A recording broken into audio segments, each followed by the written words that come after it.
So there we were in the beginning, sitting there, ready to build. We had the box. It was in front of us. It was a ridiculously large box.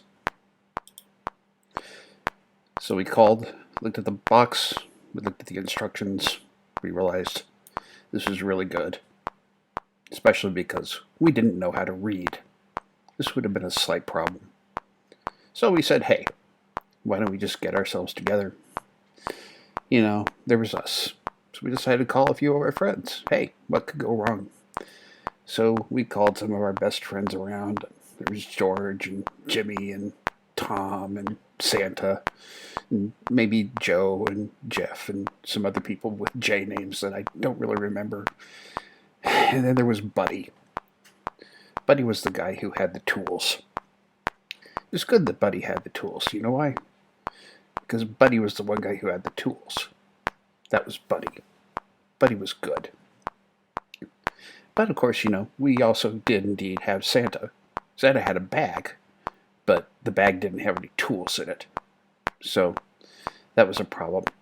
After we did that with Santa, we just kind of kicked him right off to the edge over there because the bag had no tools.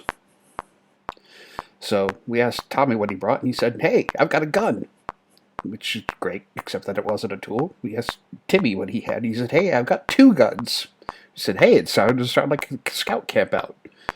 But, that wasn't really great either. We asked Joe what he had. He said, hey, I've got 3 guns.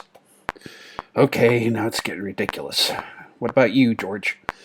George, he didn't have just a gun. He had a gun that was bigger than himself.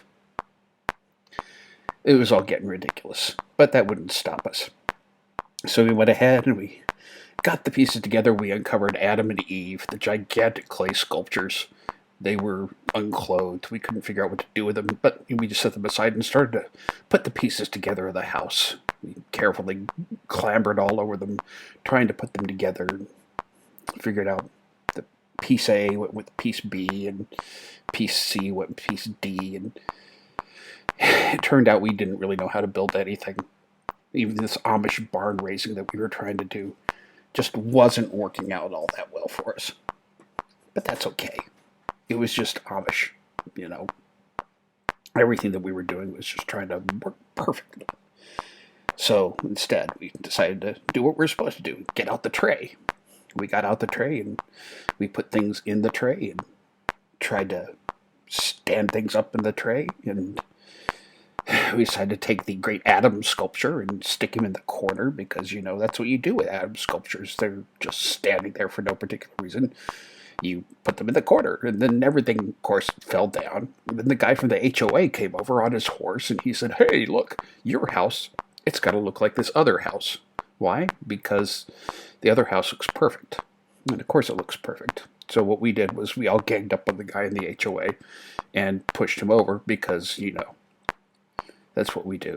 And that made us all feel a lot better. And finally we discovered the secret, the royal icing. Look, it was magic. It was glue. It could glue the pieces of the house together. And you know what? We tried it. We tried to glue the house together. And you know what happened? Nothing. It all fell down. It all broke. It was amazing. So you know what we did? We said, this is fine. This is fine. This was 2020. We sacrificed Adam and Eve, and we cut them up together. And we gave everybody parts of them. And then we took Santa, and we bowled Santa, tossed him down and bowled him against the trees. And really, what more could we have for our wonderful Christmas story and building a gingerbread house?